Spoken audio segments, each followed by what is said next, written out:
ఇక జకరియా ఎలిజబెత్ అని ఉంటుంది. వాళ్ళిద్దరు 50-50 నెంబర్ 1 భక్తి చేశారు. ఇద్దరు అకులా ప్రిస్కిల్లా నెంబర్ 1 భక్తి చేశారు. అననీయ వీళ్ళిద్దరూ దిట్ట. ఏ విషయంలో? అబద్ధాలు ఆడే విషయంలో ఒకరినొకరు గౌరవించుకునేవాళ్ళు. నీదే తెలివి ఎక్కువ, నాదే ఉంది. లేదు లేదు, పాస్టర్ గారు వస్తే భలే అబద్ధం ఆడేవు నువ్వు. బిందు కరెక్ట్ని పరిచయం చేసింది. అననీయ సప్యరా నిజంగా అంటే పాస్టర్ గారు వచ్చేసరికి ఇద్దరు కొట్టుకుని ఉంటారు భార్య భర్తలు. ఎప్పుడైతే ఆయన బండి అని పడిందో, ప్రైజ్ లార్డ్ పాస్టర్ గారు బాగున్నారా? బాగున్నాం. తర్వాత పాపం ఈయన అనుకుంటాడు, ఇలాంటి అన్యోన్య దంపతులు నేను ఆశించేది అదేగా. నా దగ్గరికి వచ్చేవాళ్ళు అందరూ ఇలాగే ఉండాలి. ఆయన బండి స్టార్ట్ చేశాక ఇందాక ఎక్కడితో వచ్చింది మ్యాటర్, ఇందాక ఏంటి మాట్లాడావు, ఏంటి అన్నావు నువ్వు అంటే, భర్తకు తెలుసు తగాదాడుతున్నా అని, భార్య తెలుసు భర్త తగాదాడుతున్నా అని, సాతానికి తెలుసు వీళ్ళిద్దరు కొట్టుకుంటున్నారని, దేవుడు తెలుసు వీళ్ళిద్దరు కొట్టుకుంటున్నారని. పిచ్చోడైంది పాస్టర్ గారే, పిచ్చోడైంది. వీళ్ళిద్దరికి తెలుసు, ఆ దేవుడికి తెలుసు, సాతానికి తెలుసు. ఇక స్టార్ట్ చేస్తారు. ఇక ఇప్పుడు వెళ్ళిపోయారుగా పాస్టర్ గారికి వీళ్ళిద్దరూ. ప్రియ దేవుని బిడ్డలారా, ఆ విషయంలో వాళ్ళు అలా ఉన్నారు. ఇంకా బైబిల్లో మనం జ్ఞాపకం చేసుకుంటే చాలా చక్కటి నాబాలు అబీగైలు ఉన్నారు.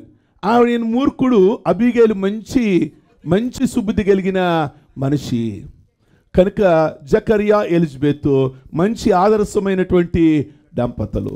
ఈరోజు ప్రియమైనటువంటి దేవుని బిడ్డలారా, లప్పీదోతురుగు భార్య అయిన అనగా భర్తతో పరిచయం చేస్తూ, ఆయన గురించి ఏమీ లేదు, మీరు చదవండి తర్వాత. లప్పీదోతు గురించి ఏమీ లేదు. దెబోరాది చాలా ఉంది మాట్లాడాలంటే. కానీ ఆ దెబోరాని పరిచయం చెయ్యాలి అంటే ఎవరితో పరిచయం అవుతుంది? దెబోరా అంటే భర్తతోని. కనుక భర్త హైలైట్ అవుతే మీరు హైలైట్ అవుతారు. ఎప్పుడైనా గమనించండి, మీ భర్తని మీరు హైలైట్ చేశారు అంటే మీరు హైలైట్ అవుతారు. ప్రియమైనటువంటి దేవుని బిడ్డలారా గమనించండి.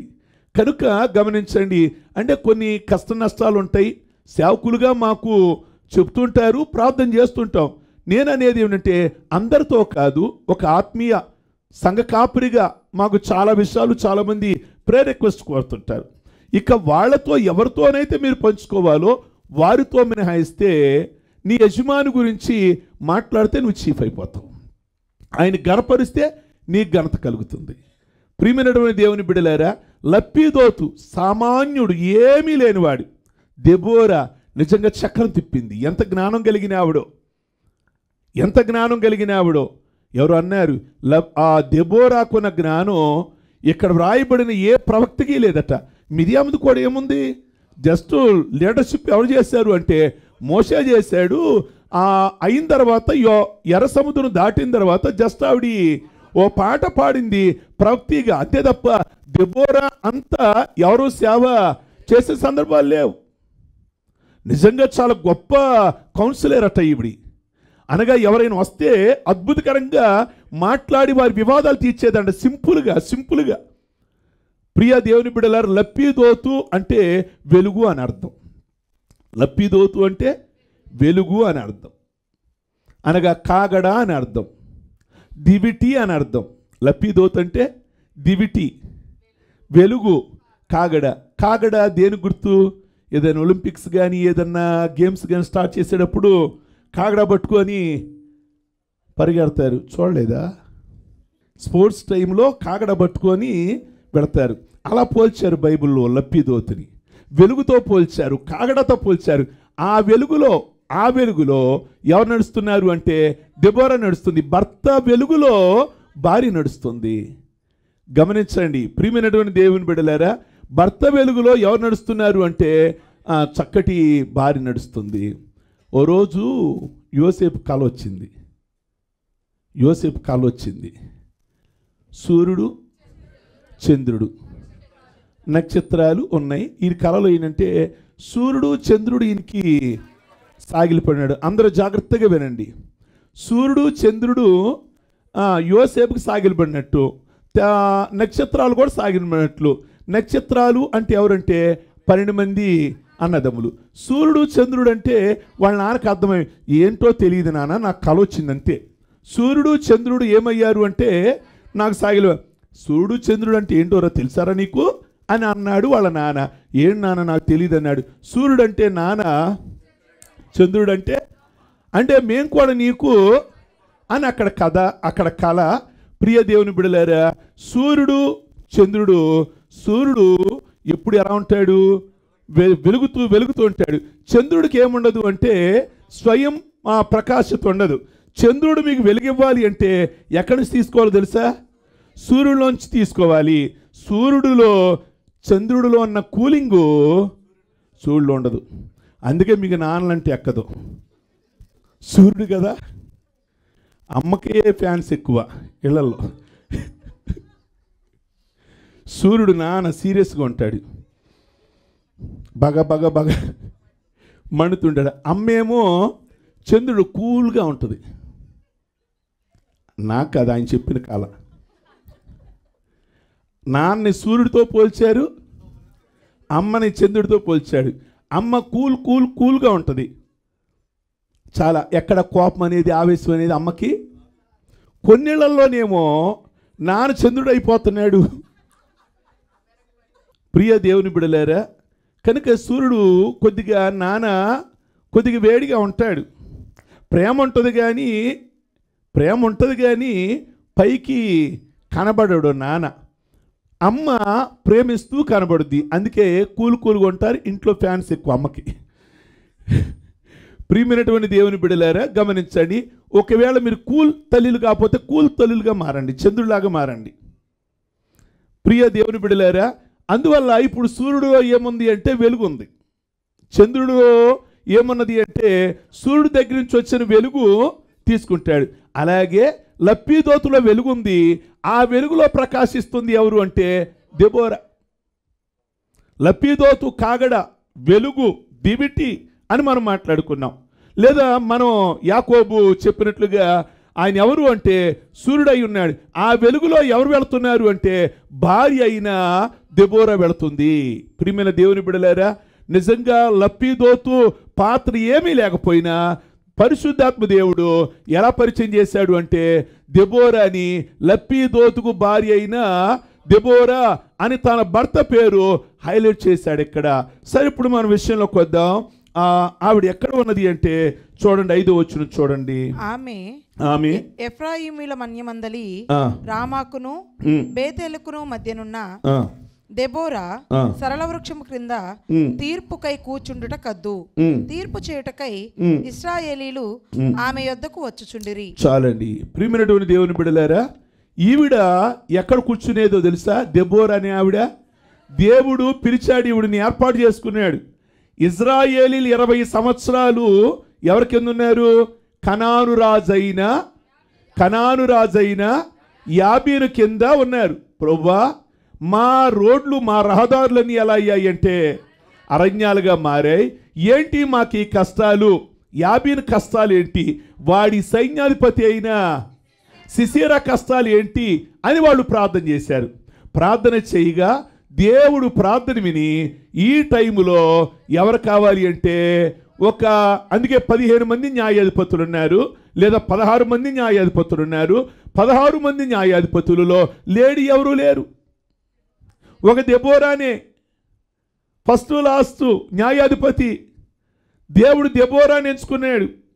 దెబోరా, నువ్వు ఇశ్రాయేలీలని, దేవుని ప్రజలని శత్రువుల చేతుల్లో నుండి విడిపించాలి. బైబిల్ గ్రంథంలో దేవుడు పురుషుల్ని ఎలా వాడుకున్నాడో స్త్రీలను కూడా అలాగే వాడుకున్నాడు. ప్రియమైన దేవుని బిడలారా, కరిగి రోజున దేవుడు తన ప్రజల్ని విడిపించడానికి కొన్ని సందర్భాలలో పురుషులు వాడుకుంటాడు, కొన్ని సందర్భాలలో ఆయన స్త్రీలు వాడుకుంటాడు. ఈరోజు దెబోరాని ఏర్పాటు చేసుకున్నాడు.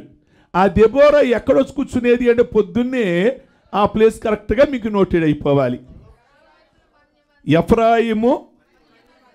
ఎఫ్రాయిము అంటే ఎవరు? ఎఫ్రాయిం అంటే యోసేపు యొక్క కొడుకు. యోసేపుకి ఐగుప్తు పోయాడే బానిసగా దాసుడిగా.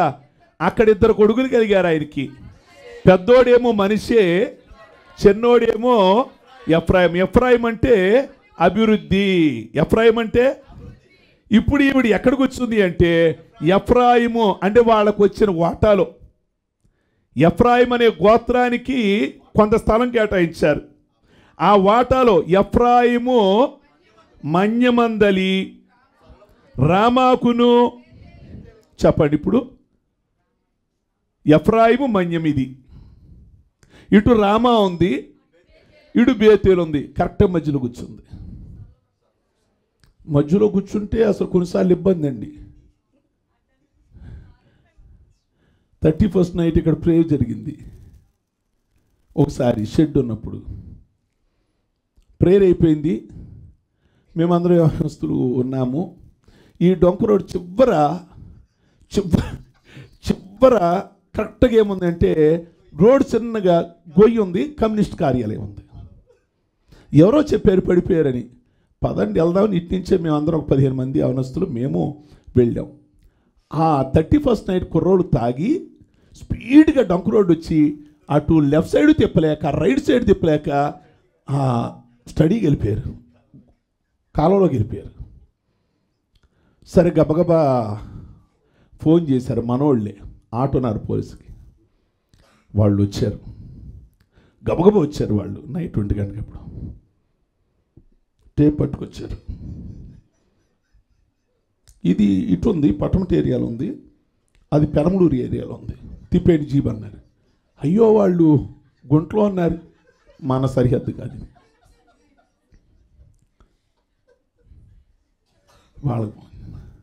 వాళ్ళు వచ్చారు. ఇది పట్టమటి ఏరియాకి వస్తుంది. లేదండి, ఈ సగం మురుగుంట పట్టమటి ఏరియాలోకి వచ్చింది, సగం మురుగుంట పెరమలూరులోకి వచ్చింది. అంటే ఇప్పుడు వాళ్ళు పడినోళ్ళు ఎట్టున్నారు? మేమంతా ఇక్కడే ఉన్నాం. అప్పుడు చెప్పాము, ఒక కాలు ఒక చెయ్యి పట్టమటి ఏరియాలో ఉంటున్నారు, ఇంకో కాలేమో పెరమలూరు ఏరియాలో ఉన్నా. ఏదో చేయండి అయ్యా, ఇద్దరు మాట్లాడుకొని ఏదో ముందు వాళ్ళని ఏమనెత్తి ఏదో ఒక హాస్పిటల్కి పంపించండి. కొన్నిసార్లు సరిహద్దులో ఉంటే ఇది ఒంటి అటన్నా ఉండాలి, ఒంటి ఇటన్నా ఉండాలన్నట్టు ఈవిడ ఎక్కడ కూర్చుందట? బేతేలుకును రామాకును మధ్యలో కూర్చుంది. ఇప్పుడు ఎక్కడ కూర్చుంది ఈవిడి? ఎఫ్రాయిము మన్యమందలి, రామాకును. రామ అంటే ఎవరూరు తెలుసా? సమూయేలు ఊరు, హన్నా ఊరు, సమూయేలు ఊరు. రామాకును బేతేలు. బేతేలు అంటే యాకోబు పడుకున్నాడే ఒకప్పుడు, దాని ఓల్డ్ పేరు ఏంటి తెలుసా? లూజు. పేరు మార్చేశాడు రాత్రి. ఏమిటి అంటే బేతేలు. ఇప్పుడు ఆ ప్లేస్ గుర్తుకొచ్చినాయా? అక్కడ మధ్యలో ఆవిడ కూర్చుందట. ఏ చెట్టు కింద కూర్చుంది? ప్రియ దేవుని బిడ్డలారా, ఇప్పుడు క్వశ్చన్, దెబోరా ఎక్కడ కూర్చుంది? ఎఫ్రాయిము మన్యమందలి, రామా అటు ప్రక్క, ఇటు ప్రక్క బేతేలు. కరెక్ట్గా మధ్యలో కూర్చుంది. మా చెట్టు ఉంది, స్థలవృక్షం, అక్కడ కూర్చుంది. అక్కడ కూర్చొని ఏం చేస్తుంది అంటే వచ్చిన వాళ్ళందరికీ కూడా జడ్జిమెంట్, తీర్పు తీరుస్తుంది. కౌన్సిలర్. ఫోటో కూడా మీకు అర్థం అవడానికి చెప్పాం. నిజంగా చాలా గొప్ప ఆ స్త్రీ అండి దెబోరా. నిజంగా దేవుడు అంత జ్ఞానం ఇచ్చాడు ఆవిడకి, అంత జ్ఞానం ఇచ్చాడు. చాలామంది కష్టాలతో వచ్చేవాళ్ళు అట ఈవిడ దగ్గరికి, చాలామంది వేదాలతో వచ్చేవాళ్ళట, ఫ్యామిలీ ప్రాబ్లమ్స్తో వచ్చేవాళ్ళట. చాలా చక్కగా ఇట్టే ఆన్సర్ చేసేసేదట. అంటే ఈవిడ సొంత జ్ఞానం కాదు, దేవుడు ఏమైతే ఆ మాటలు మనం చదువుదాం. చూడండి 6వ వచనం నుండి. ఆమె నఫ్తాలి కేదేష్లో నుండి అబీనోయు కుమారుడైన బారాకును పిలువనంపించి అతనితో ఇట్లా, నేను నీవు వెళ్ళి నీలోను జబూలీనిలోను 10,000 మంది మనుషులను తాబోరు కొండ యొద్దకు రప్పించుము. నేను నీ దగ్గరకు యాబీను సేనాధిపతి అయిన సిసెరాను అతని రథములను అతని సైన్యమును కీషోను ఏటి యొద్దకు కూర్చి నీ చేతికి అతనిని అప్పగించదనని ఇశ్రాయేలు దేవుడైన యెహోవా సెలవిచ్చి ఉండలేదా? చాలండి. ప్రియమైనటువంటి దేవుని బిడ్డలారా, ఈవిడ అక్కడ కూర్చొని ఆ వచ్చిన వాళ్ళందరితో కూడా చాలా చక్కగా న్యాయం తీరుస్తూ ఉండేదట. దేవుడు ఏమైతే మాట్లాడాడో అది చెప్పేదట. ఈవిడ సొంతది ఏది మాట్లాడేది కాదు, ఈవిడ సొంత విషయాలు ఏది మాట్లాడేది కాదు. ప్రభువా, ఈ ఫ్యామిలీ వచ్చారు, వాళ్ళతో ఏమీ మాట్లాడాలి, ఏ రూపాయిని ఆశించకుండా సేవ చేసింది. దేవుడు ఏర్పాటు చేసుకున్నందుకు దేవుని కొరకు వాడబడింది. ఆవిడ ఎంత సమయం గడిపేది అంటే ఉదయం నుంచి సాయంకాలం వరకు కూడా దేవుని పని కొరకు ఆ సమయాన్ని వాడబడేదట. ప్రియమైనటువంటి దేవుని బిడ్డలారు, ఈరోజు మీరు ఎంత సమయాన్ని దేవుని కొరకు వాడుతున్నారు? దేవుడు రమ్మన్నాడు, సేవకు రమ్మన్నాడు. నేను ఒక న్యాయాధిపతిగా నేను ఎన్నుకున్నా, నేను అందరిని ఇంచుమించు మగోళ్ళనే పిలుచుకున్నా, కానీ నిన్ను ఏర్పాటు చేసుకున్నాను. కనుక ఆ ప్రజలు ఇశ్రాయేలీలు వాళ్ళు ఏ కష్టాల్లో ఉన్నా వాళ్ళకు నువ్వు హెల్ప్గా ఉండాలి, ధైర్యాన్ని చెప్పాలి, మనోధైర్యాన్ని ఇవ్వాలి, నేనున్నానని అనాలి. రా వచ్చి కూర్చో అంటే అలాగే ఎంతో సమయాన్ని, ఈరోజు సమయాన్ని ఎంత ఇవ్వాలి మనము? పాత నిబంధన ప్రకారం అయితే 2 గంటలన్నర, దశమ భాగం 24 గంటల్లో 2 గంటల 40 నిమిషాలు పాత నిబంధన. కొత్త నిబంధనలో దశమ భాగం కంటే ఎక్కువగా ఇవ్వాలి కదా. కొత్త నిబంధనలో దశమ భాగం కాదు, దానికంటే ఎక్కువ ఇవ్వాలని ఉంది, రూపాయి అయినా సమయం అయినా. మరి ఎంత ఇవ్వాలి దేవుడి కొరకు మన సమయాన్ని? లెక్కేస్తున్నారు. నేను 7ంటికి వచ్చా, కరెక్ట్గా 7:15 వచ్చా, 9:15 అయింది. ఇంచుమించు దశమ భాగం దగ్గరికి వచ్చేసానండి. ఆదివారం కాదు మిమ్మల్ని అడిగింది, ప్రతిరోజు దేవునికి ఎంత సమయాన్ని ఇస్తున్నారు? ప్రతిరోజు ప్రార్థన అని అంటారో, దాని బైబిల్ చదవడం అంటారో, లేక సువార్త చెప్తారో, ప్రభు మాటలు సాక్ష్యం చెప్తారో, దేవుడి పని దేవుడి కొరకు కేటాయించే సమయం. ఈ దెబోరా 24 గంటల్లో ఎక్కువ సమయము ఆ సర్వవృక్షం కిందే కూర్చుంది. ఆ స్థలానికి చాలా చక్కటి అర్థాలు చెప్పవచ్చు. ఎఫ్రాయిము మన్యములో ఆవిడున్నది. ఎఫ్రాయిము రెండోది అక్కడ ఇంకేమిటి అంటే, ఎఫ్రాయిము అంటే రెట్టింపు లేదా అభివృద్ధి, ఆశీర్వదించబడిన స్థలము. రామ అంటే ఎత్తైన లేదా ఉన్నతమైన. బేతేలు అంటే మీకు తెలుసుగా, దేవుని మందిరం. అంటే ఆవిడ ఎలా ఉంది అంటే ఉన్నతమైన స్థితిలో ఉంది దేవుడి మందిరంలో.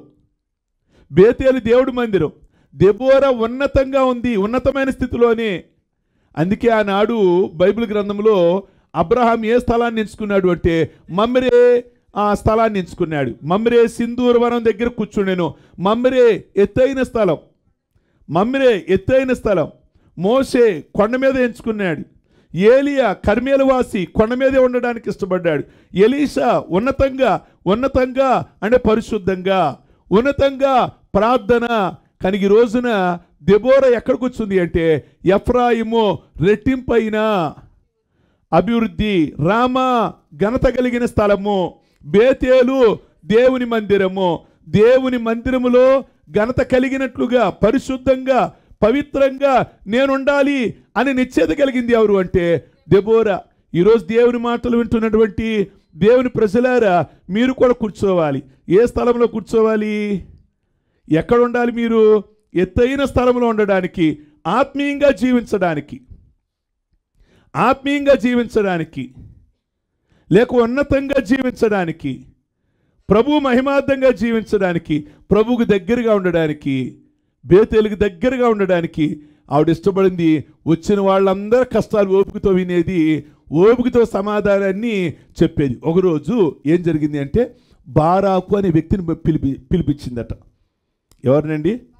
బాలాకు అనే వ్యక్తిని పిలిపించి ఏమంది అంటే, బాలాకు, నఫ్తాలీలలో కానీ జబూలీలలో కానీ 10,000 మంది మనుషుల్ని తాబోరు కొండ యొద్దకు నేను నీ దగ్గరకు నీ చేతికి అతన్ని అప్పగించదనని ఇశ్రాయేళ్ల దేవుడైన యెహోవా సెలవిచ్చి ఉండలేదా అని. అంటే అర్థమేంటో తెలుసా అండి? దేవుడు ఆవిడతో మాట్లాడాడు. సెలవిచ్చి ఉండలేదా? దేవుడు నాతో మాట్లాడాడు. వాళ్ళు 20 ఏళ్ల నుండి యాబీను సిసీరా మన మీద అధికారం చేస్తున్నాడు. ఈరోజు దేవుడు నాతో మాట్లాడుతున్నాడు. నువ్వు దాదాపు 10,000 మంది మనుషుల్ని, ఏ మనుషులు అంటే నఫ్తాలీలో కానీ జబూలీలలో కానీ 10,000 మంది మనుషుల్ని నువ్వు తాబోరు కొండ దగ్గరికి రెడీ చేయి. తాబోరు కొండ దగ్గరికి రెడీ చేయి, కీషోను ఏటి యొద్దకి వాడిని రెడీ చేయి అని అనగా బారాకు అనే వ్యక్తి వెంటనే వెళ్ళిపోయాడు. దెబోరా మాట విని వెళ్ళి నఫ్తాలీలలో కానీ జబూలీలలో కానీ ఎంతమంది మనుషులు రెడీ చేశాడు అంటే 10,000 మంది మనుషులు. జాగ్రత్తగా వినండి, వీళ్ళకు మనుషులు ఉన్నారు కానీ ఇశ్రాయేలీలకి ఏమి లేవు అంటే రథాలు లేవు. ప్రియ దేవుని బిడ్డలారా వినండి, శత్రువులకి 900 ఇనపరథాలు ఉన్నాయి, సైన్యం ఉంది. కానీ నఫ్తాలీలలో కానీ జబూలీలు వీళ్ళు సైన్యం కాదు, సామాన్య మనుషులు. ఎందుకు వీళ్ళు యుద్ధానికి? అసలు యుద్ధం వీళ్ళు కాదు కదా చేసేది, వీళ్ళ పక్షమున దేవుడే యుద్ధం చేయబోతున్నాడు. దావీదు అంటాడు, యుద్ధము యెహోవాదే. ప్రియ దేవుని బిడ్డలారా, ఈ ఉదయకాలం ముందు మీరు సామాన్యులుగా ఉన్నారు. మీ దగ్గర ఆయుధాలు లేవు మనుషులు ఎదుర్కోవడానికి, లేక లోకస్తులతో యుద్ధం చేయడానికి ఆయుధాలు అవసరం లేదు. కానీ వాళ్ళు దేవునిని కలిగి ఉన్నారు. ఎన్నో సందర్భాలలో దేవుడు ఇశ్రాయేలు పక్షాన ఆయుధాలు లేకుండా విజయం ఇచ్చిన సందర్భాలు ఎన్నో ఉన్నాయి చరిత్రలో. ఈ రోజున దెబోరా చెప్తుంది, మనుషులు మాత్రం రండి, తాబోరు కొండ దగ్గరికి రండి, కీషోను నది వాగు దగ్గరికి రండి. దేవుడు చెప్పలేదా మీతో అని అంది. దేవుడు మీతో చెప్పలేదా అని అంటే బారాకు దేవుడు చెప్పాడని కాదు, ఈవిడే అంటుంది దేవుడు చెప్పలేదా అంటే దేవుడు నాకు చెప్పాడు వెళ్ళాలి అంటే వెంటనే బారాకు వెళ్ళి దెబోరా గారు చెప్పారు, నఫ్తాలీ వారా రండి, జబూలీని వారులారా రండి అని 10,000 మందిని రెడీ చేశాడు. ఎల్లో అని అంది. ఆయన ఏమంటాడు తెలుసండి అప్పుడు? 8వ వచనం, బారాకు నీవు నాతో కూడా వచ్చిన ఎడల నేను వెళ్ళేదను గాని నీవు నాతో కూడా రాని ఎడల నేను వెళ్ళనని ఆమెతో చెప్పెను. అప్పుడు ఆమె నీతో నేను అగత్యముగా వచ్చేదను, అయితే నీవు చేయు ప్రయాణము వలన నీకు ఘనత కలగదు.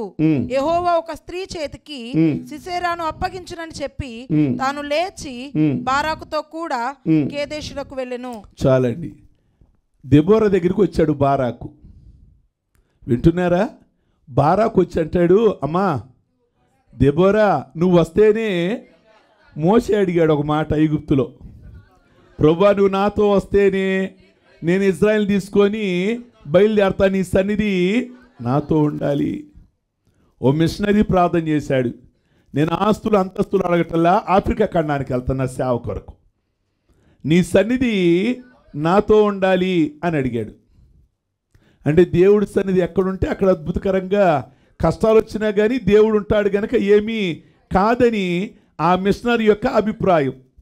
ప్రియమైనటువంటి దేవుని బిడ్డలారా, కనుక ఈరోజు ఈ మాటలు గమనిస్తే ఇతను బారాకు అంటాడు దెబోరాని, నువ్వు నాతో కూడా. సహజంగా ఆడోళ్ళు అడగాలి ఏమని? మగోళ్ళని, ఏమండి యుద్ధరంగానికి వెళ్తున్నాం, మీరు మాతో ఉంటే బాగుంటుంది కదా అని ఆడోళ్ళు మగోడిని తీసుకొని వెళ్ళాలి. లేదా మగోడికే తోడు కావాలనుకోండి, తోటి మగోడిని అడగాలి. యుద్ధానికి వెళ్తున్నాను రారా, నువ్వు కూడా రారా అని అడగాలి. ఆడోళ్ళు మగోళ్ళని అడగాలి, మగోళ్ళని అడగాలి. ఇక్కడ ఈయన ఎవరిని అడుగుతున్నాడు? యుద్ధానికి రా అమ్మా నువ్వు ప్లీజ్. రాత్రి భయం వేసింది బయటికి వెళ్ళటానికి, ఆడవాళ్ళు తోడు రమ్మంటారు. ఆడవాళ్ళు కాదు, ఇంట్లో మీ భార్య. ఏది మన మగోళ్ళు అడిగితే భయం వేస్తుంది. బారాకు అడుగుతున్నాడు, నాకు భయం వేస్తుంది, నువ్వు నాతో కూడా వస్తే. బారాకు ఏం కాదురా, నేను వచ్చాననుకో, నువ్వు నీ ద్వారా దేవుడు నిన్ను అడ్డుపెట్టి యుద్ధాన్ని చేస్తాడు, కానీ నీకు ఘనత రాదని నా బాధ. ఒక స్త్రీ ఉంది యుద్ధరంగంలో, ఆవిడ వల్ల విజయము కలిగిందని అంటారు, నాకు వచ్చేస్తుంది ఆ క్రెడిట్. నాకు ఇష్టం లేదు. నేను నిజంగా ఏం మాట్లాడాలండి దెబోరా కోసం? దెబోరా ఘనత కోరుకునే ఆవిడ కాదు. ఘనత కోరుకునే స్త్రీ కనుకైతే వెంటనే ఎప్పుడైతే రమ్మందో ఈ విషయం చెప్పేది కాదు. ఏ విషయం చెప్పేది కాదు? దేవుడు నీకు విజయాన్ని ఇస్తాడు, ఇప్పుడు ఆ ఘనత నా క్రెడిట్ అయిపోద్ది, నా ఖాతాలో పడుద్ది, నీ ఖాతాలో పడదు, వద్దు అని అంది. నాకు నీ ఖాతా కాదు, నా ఖాతా కాదు, మన ఇద్దరం కలిసి ఎవరు పని చేయాలి అంటే దేవుడు పని చేయాలి. ఇక్కడ ఎవరికి గొప్పని కాదు. ఈరోజు దేవుడు పనిచేసే దేవుని ప్రజలారా, ఘనత మీ అకౌంట్లో వేసుకోమాకండి ఏది కూడా, అది మనకు దీవుని కాదు, దేవుడి యొక్క బ్యాంకులో పడాలి ఆ ఘనత. దెబోరా అదే నేర్పిస్తుంది, బారాక్ అదే నేర్పిస్తున్నాడు. నీకు అవమానం నేను వస్తే ఏమవుద్ది అంటాడు బారాకు. నీకు ఘనత కలగదు, నేను ఘనత కోసం చేయట్లేదు ఇక్కడ అన్నాడు. నేను ఘనత కోసం కాదు ఇక్కడ చేసేది, అక్కడ వర్క్ అవ్వాలి. ఇశ్రాయేలీలు కనాను వారి నుండి బయటికి రావాలి. నీకు ఘనత ఏంటి, నాకు ఘనత ఏంటి? సరే అగత్యముగా వస్తాను పద. నువ్వు ఇప్పుడు ఏం చేస్తావో తెలుసా? అర్జెంటుగా ఈ 10,000 మందిని, నఫ్తాలీలని, జబూలీలని తాబోరు కొండకి ఇచ్చేసాయి. ఎక్కడ? తాబోరు కొండ. తాబోరు కొండ అంటే యేసుక్రీస్తు ఒకసారి రూపాంతరం చెందారు, ఐడియా ఉందా మీకు? మోషే ఏలియా కొండ మీదకి దిగి వచ్చారు, ఆ కొండే తాబోరు కొండ. దాని రూపాంతరపు కొండ అని కూడా అంటాం. అయితే తాబోరు కొండ మీదకి ఎక్కిచ్చేసాయి. అనగానే ఈ 10,000 మందిని ఏం చేశాడు అంటే తాబోరు కొండకు పైకి ఎక్కిచ్చేశాడు. సిసీరాకి ఎవరో చెప్పారట. సిసీరా అంటే శత్రువు యొక్క సైన్యాధిపతి, యాబీను సైన్యాధిపతి. ఎవరో చెప్పారట. ఏమని అంటే ఆల్రెడీ ఆ 10,000 మంది కొండ దగ్గరికి వెళ్ళిపోయారు అనగానే సిసీరా యుద్ధం చేయడానికి బయలుదేరిపోయాడు. సిసీరా ఆలోచనను తెలుసా అండి? 900 రథాలు రెడీ చేశాడట. వాళ్ళ సైనికులకు చెప్పాడట, నరబలి జరగాలి ఇక్కడ, నరమేధం జరగాలి ఇక్కడ, ఇజ్రాయిల్ అందరూ కూడా వాళ్ళందరినీ చెప్పాలి, ఇది ఒక రక్తభూమిగా మారాలంతే. వాళ్ళ దగ్గర ఒక్క ఆయుధం కూడా లేదు. బైబిల్లో జకర్యాలు అంటాడు, శక్తి చేతనైనను బలము చేతనైనను కాక నా ఆత్మ ద్వారాని ఇది జరుగునని. యెహోవా డబ్బు వల్ల కాదు, ఆయుధాల వల్ల కాదు, దేవుడు మన పక్షాన ఉండాలి. దేవుడు లేకుండా మన దగ్గర ఆయుధాలు ఉన్నా, మన దగ్గర డబ్బు ఉన్నా పనులవో, దేవుడు ఉండాలని కోరుకోండి. ప్రియ దేవుని బిడ్డలారా, వీళ్ళు 10,000 మంది ఉన్నారు, డబ్బులు లేవు, ఆయుధాలు లేవు, సైన్యం లేదు, సామాన్యులు వీళ్ళు. వాళ్ళ 900 ఇనపరథాలు, దాదాపుగా 20 ఏళ్ల నుండి వీళ్ళ మీద ఏలుబడి చేస్తున్నాడు. సిసీరా అన్నాడు, ఇంతకాలంలో పడ్డారు 20 ఏళ్ళు, ఇవాళ ఎవరో లేడీ వచ్చింది వాళ్ళకి, చెట్టు కింద కూర్చునే ఆవిడ, దెబోరా. ఆవిడ ఏదో చెప్పిందట, మీలో 10,000 మంది. వాళ్ళు ఏం చేస్తారు? యుద్ధం రానోళ్ళు, యుద్ధం వచ్చినోళ్ళు, ఆయుధాలు లేనోళ్ళు, ఆయుధాలు ఉన్నోళ్ళం. కనుక మొత్తం నరబలి జరగాలి ఇక్కడ. కీసోను ఏటి ఒడ్డున, కృష్ణానది ఒడ్డున అన్నట్టుగా కీసోను నది, అది నది. ప్రియ దేవుని బిడ్డ, ఆ ఒడ్డున అంటే తాబోరు కొండ కింద అన్నాడు ఈ సిసీరా. ఈవిడేమందో తెలుసా? మీరు వాడు వచ్చే లోపల కొండెక్కేసేయండి. తాబోరు కొండ. ఈయన యుద్ధం ఎక్కడ అనుకుంటున్నాడు? కింద. అంటే ప్లేస్ బాగుంటుంది రథాలకి, పీడబ్ల్యూడి గ్రౌండ్ లాగా ఒక మైదానం, రథాలు రెడీ చేశాడు. అద్భుతకరంగా యుద్ధం జరగాలి అనుకున్నాడు. వీళ్ళు ఆల్రెడీ పైకి ఎక్కేశారు. పైకి ఎక్కిన తర్వాత అప్పుడు కిందకి దించిందట. ఈవిడ ప్లాన్ చూడండి, 10,000 మందిని పైకి ఎక్కిచ్చేసింది. తర్వాత సిసీరా వచ్చిన తర్వాత అప్పుడు కొండ దిగమంది.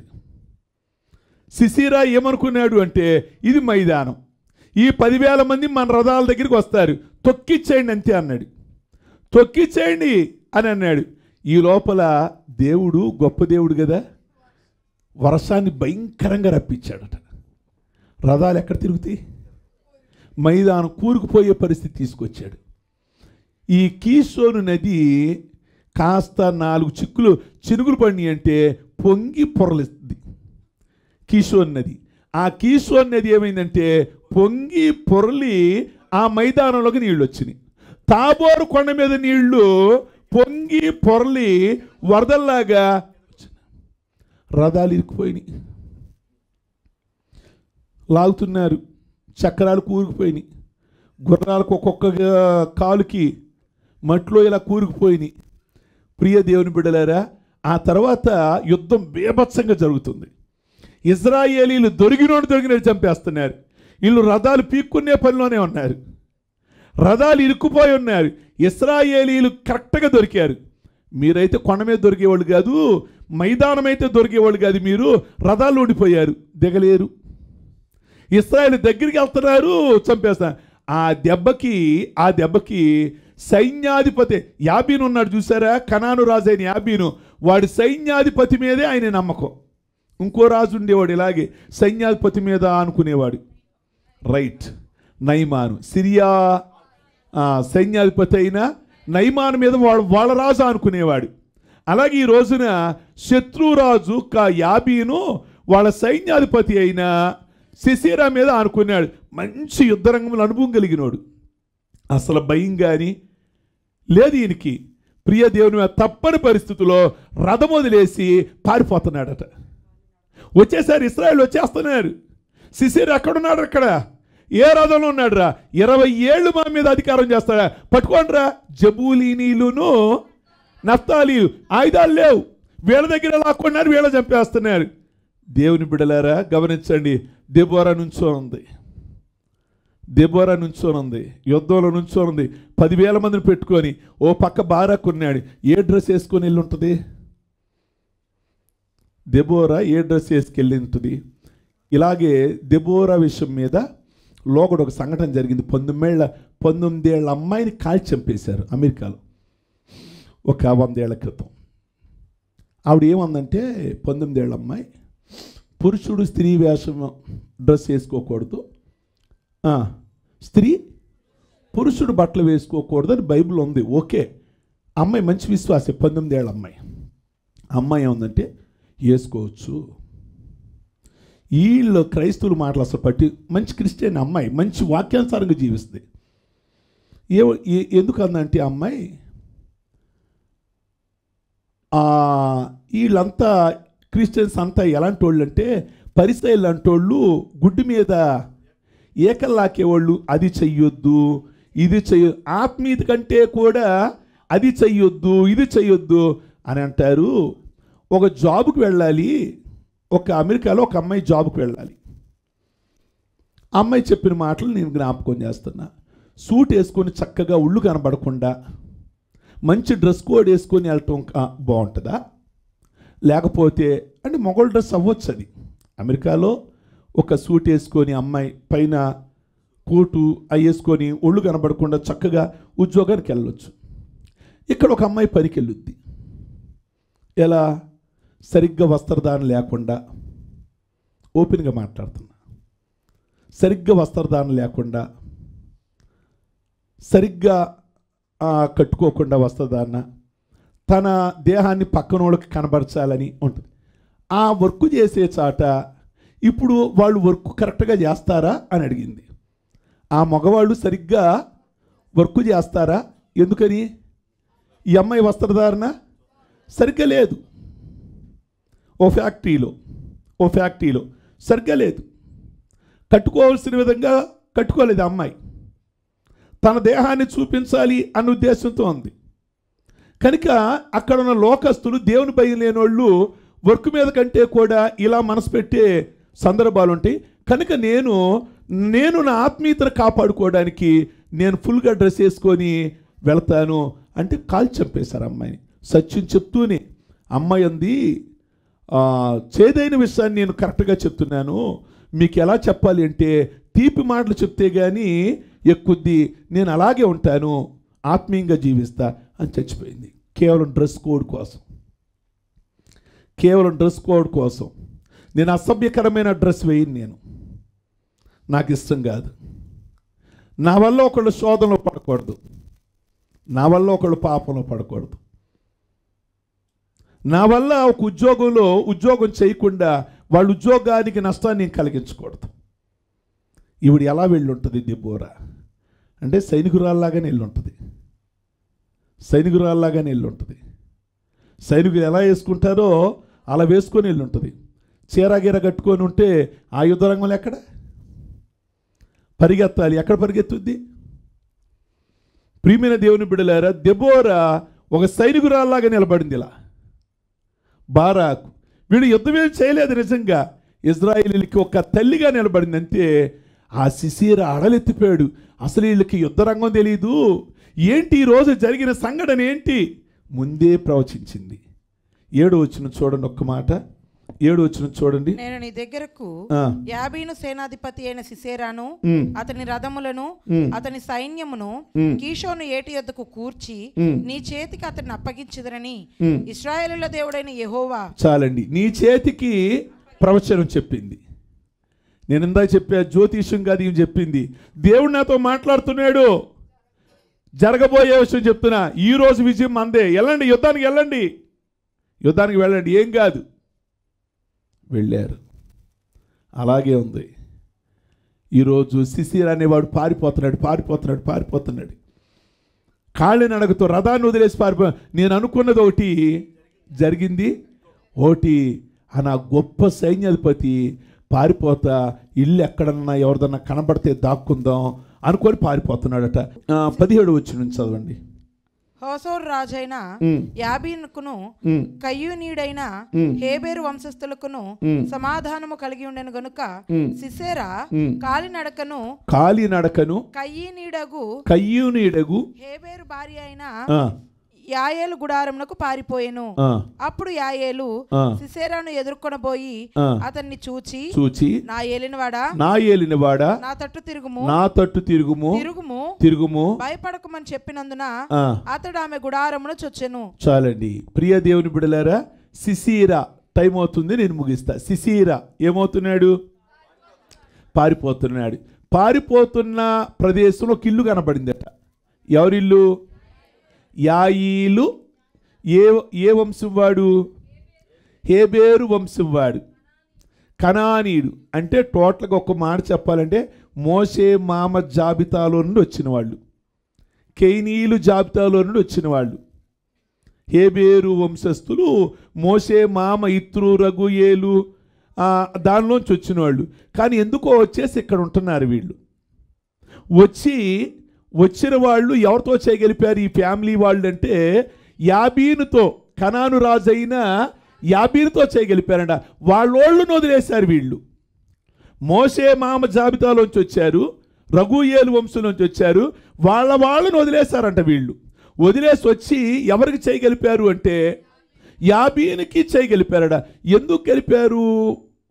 వాళ్ళోళ్ళను వదిలేసి వీళ్ళకి ఎందుకు కలిపారు అని అంటే వీళ్ళు కమ్మరం పని చేసేవాళ్ళు. యాయీలు అనేవాళ్ళు కమ్మరం పని చేసేవాళ్ళు. ఎనపరదాలు 900 ఉన్నాయి. ఏదో ఒక వర్క్ వీళ్ళకు ఉండేది, ఎప్పుడు ఏదో వర్క్ ఉండేది. మనకు జీవనోపాధి వీళ్ళ ద్వారా ఇస్తున్నారు గనక వీళ్ళతో మనం ఎలా ఉందాము అంటే అన్యోన్యంగా ఉందాం అనే బాంధవ్యాన్ని కలిగి ఉన్నారు వీళ్ళు. ప్రియమైనటువంటి దేవుని బిడ్డలారా గమనించండి. కనుక ఇప్పుడు సిసేరా ఏమవుతున్నాడు అంటే పారిపోయేటప్పుడు రోడ్డు ప్రక్కన గుడారం కనబడింది. ఆ గుడారం ఎవరిది అంటే మన రథాలు పని చేస్తాడే, మన రథాలు అప్పుడప్పుడు రిపేర్లు చేస్తాడు యాయీలు, వాడికి మనకు పరిచయం ఉంది. ఈ ఇశ్రాయేలీలు లేదా తూర్పు రాజ్యాలలో ఉన్నవాళ్ళు పురుషులు లేకుండా ఏ మగవాళ్ళని చేర్చుకోరు, ఇంట్లో పురుషులు లేకుండా ఏ మగవాళ్ళని చేర్చుకోరు. మరి ఇప్పుడు ఇతను ఎందుకు వెళ్ళాడు అంటే ఆ ఇంటి వారికి పరిచయం, ఆ ఇంటి వారికి సిసేరా పరిచయం. ఇప్పుడు యాయేలు భార్య ఎవరు? ఆవిడి యాయేలు, ప్రియ దేవుని బిడ్డ, హేబేరు భార్య యాయేలు. ఆ యాయేలు అనే స్త్రీ ఏం చేసింది అంటే బయటకు వచ్చి సిసేరాని రా మా గుడారంలోకి రా అని అంది. జాగ్రత్తగా వినండి, ఈ భార్యాభర్తలు వాళ్ళతో చేయగలిపిన వాళ్ళు. ఎవరితో? సిసేరాతో. ఎందుకని? వాళ్ళ రథాలు వీళ్ళు చేస్తుంటారు కానీ కలిపింది కానీ చేయగలిపింది కానీ భర్త కలిపాడు కానీ భార్యకి వాళ్ళ మీద లేదు. ఎవరితో చేయగలిపింది అంటే ఈవిడి ఇశ్రాయేలుతో చేయగలిపింది. ఈ ఫ్యామిలీ భర్త ఏమో కనాను వాళ్ళతో గడిపాడు, అసలు వదిలేస్తారు ఈ భార్య భర్తలో. భర్త ఏమో కనాను వాళ్ళతో గడిపాడు వర్క్ కోసం, ఎందుకోసం. ఈ భార్య కూడా ఓకే, అందరి దృష్టిలో ఓకే, కానీ ఎవరితో ఈవిడ కలిపింది అంటే వీళ్ళ ఆచారాలు బాగుంటాయి. ఎవరి ఆచారాలు? వీళ్ళ దేవుడు బాగుంటాడు, వీళ్ళ ఆచారాలు బాగుంటాయి, వీళ్ళ క్రమాలు బాగుంటాయి, వీళ్ళ పండగలు బాగుంటాయి అని మనసులో ఉన్నట్టుంది. లేకపోతే మీకు జీవనోపాధి ఇచ్చి ఆయన్ని రండి రండి రండి రండి ఎవరైనా చూస్తున్నారా? చూడలేదు. నా మీద ఏమైనా కప్పేసి ఇశ్రాయేలీలు ఎవరన్నా వస్తే నేను ఇక్కడ లేనని సైన్యాధిపతి అండి, ఎంత అవమానమో. కప్పేసాయి అంటే రగ్గు కప్పేసింది. ముందు అర్జెంటుగా మంచినీళ్ళు పరిగెత్తి పరిగెత్తి పరిగెత్తి కీషోన్న దగ్గర నుంచి పరిగెత్తి పరిగెత్తి పరిగెత్తి పరిగెత్తి అలసిపోయాడు. మంచినీళ్ళు ఒక్క నిమిషం ఉండండి, పాలు కల్పించింది. ఆయన అడిగిందేమో నీళ్లు, ఈవిడ అడిగిందేమో దేవుడు గొప్పోడు. పౌలుగా చెప్పారు, నువ్వు అడిగిన దానికంటే ఊహించిన దానికంటే. ఈ విషయంలో కూడానా నీళ్ళు అడిగాడు, పాలు ఇచ్చింది. పాలు ఎందుకు ఇచ్చింది అంటే ప్లాన్తో ఇచ్చింది. పాలు తాగితే మొత్తం వచ్చేస్తాయి. నైట్ పాలు దగ్గర పడుకోండి, చక్కటి మేకపాలు ఇచ్చింది. మేకపాలు ఇచ్చింది. మేకపాలుకి ఇంకా మత్తు కూడా ఉంది. ఆ నీళ్ళు అడిగింది. ఈ సింపుల్ నీళ్ళు ఇవ్వటం అంటే బిందులో ముంచుకొచ్చేయడమే. పాలు అంటే కొద్దిగా వెచ్చబెట్టాలి. అమ్మ నాకు అంత ఓపిక లేదు, దప్పికతో నేనున్నాను. లేదు లేదండి, మా ఇంటికి గెస్ట్, ఈ టైంలో గెస్ట్ ఏంటమ్మా, ఆడేవడన్నా చూస్తే నన్ను చంపేస్తాడు. కొద్దిగా నీళ్ళు ఇచ్చి ఏదన్నా గొంగలి కప్పేసే అమ్మా, పాత సామాన్లో దాక్కుంటాను అన్నాడు.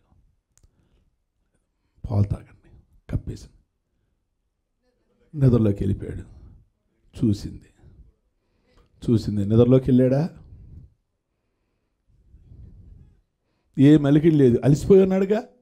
ఎప్పుడు రథం దిగేవాడు కాదు, దూసేవాడు కత్తి. దేవుడు ఆ పరిస్థితి రాలేదు కదా.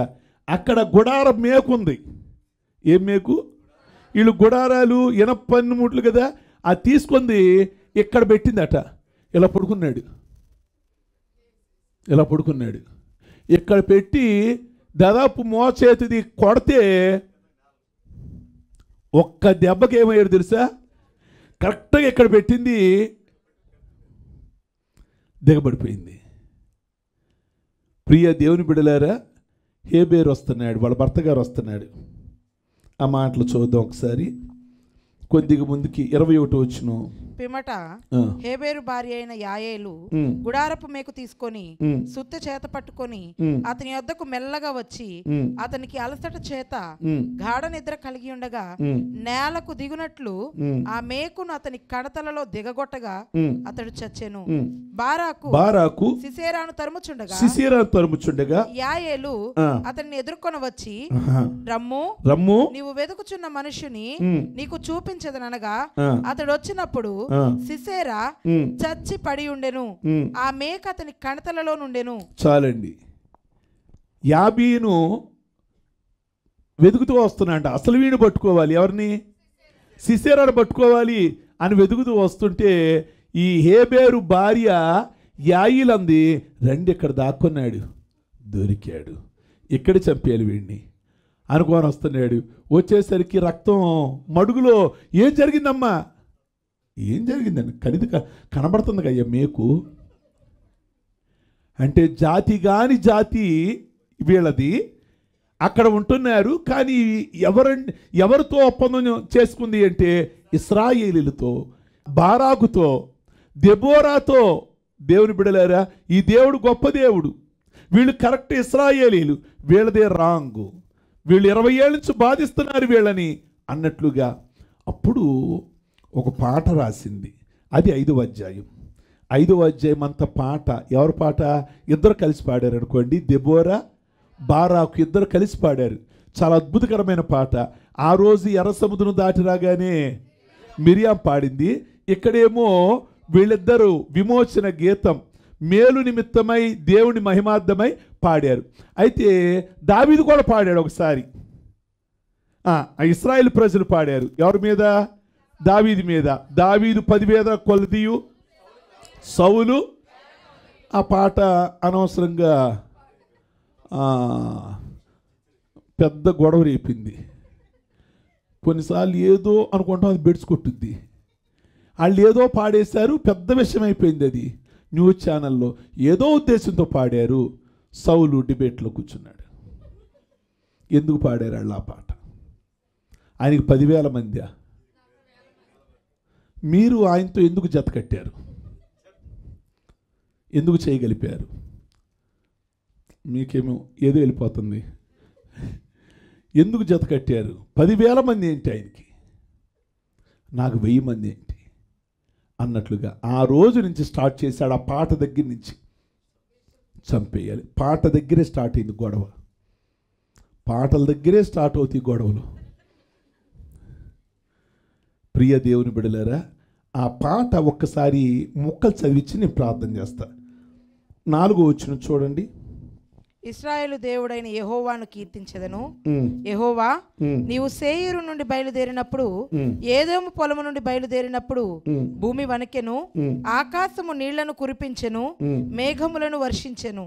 యెహోవా సన్నిధిని కొండలలో నుండి ప్రవాహములు వచ్చెను. చాలండి, మనకు 4 అధ్యాయులు లేవు ఆ విషయాలు. యుద్ధం జరిగినట్లుగా ఉంది కానీ, విజయం వచ్చినట్లుగా ఉంది కానీ, ఎలా విజయం వచ్చిందో లేదు.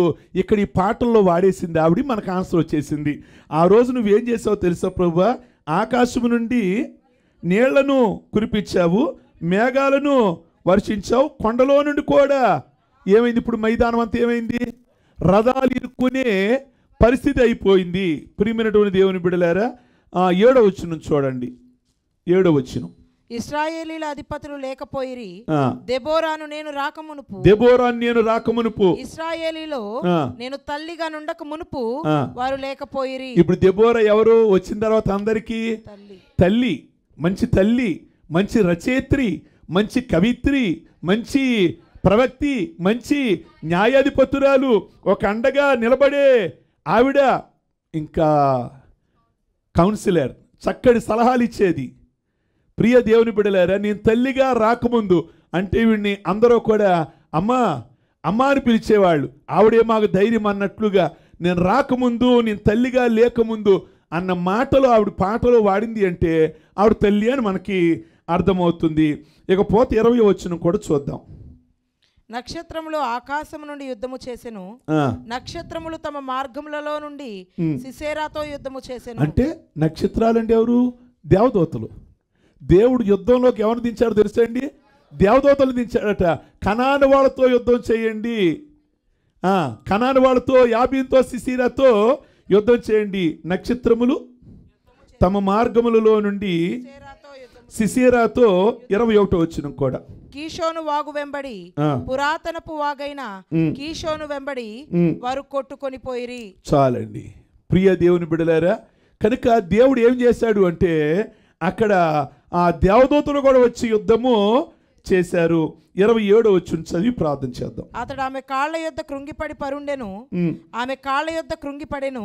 అతడు ఎక్కడ కృంగెనో అక్కడనే పడి చచ్చెను. సిసేరా తల్లి కిటికీలో నుండి చూచెను, అల్లిక కిటికీలో నుండి చూచి కేకలు వేసెను. చాలండి, వాళ్ళమ్మ ఎత్తుకొని వస్తుందట. ఎవరమ్మా? సిసేరా. మా అబ్బాయి ఎక్కడ? వాడు సైన్యాధిపతి, వాడు గొప్పోడు అనగానే ఎవరు చెప్పారంట. ఆ ఇంట్లోకి వెళ్ళాడు, దక్కున్నాడా మా అబ్బాయిని. కిటికీలో చూసేసరికి ఈ పరిస్థితి. అయ్యో నా కుమారుడా, ఏంటి ఈ పరిస్థితి? ఎవరికి రాదే అసలు? ఇంతమందిని చంపినోడివి ఈ మడుగులో చచ్చిపోవటం ఏంట్రా? ఇదంతా పాట రూపంలో రాసి, దేవా ఎంత గొప్పోడు నాయన, నువ్వు దేవదూతలను యుద్ధ రంగంలోకి దించావు అసలు మా పక్షాన. అందుకే 7 వచనం ముందుగానే చెప్పింది. ఏమని అంటే, దేవుడు విజయం ఇస్తాడని నేను చెప్పలేదా? దేవుడు విజయం ఇస్తాడని చెప్పలేదా అని పాట పాడి, బారాకు అండ్ దెబోరా పాట పాడి దేవుణ్ణి మహింపరిచారు.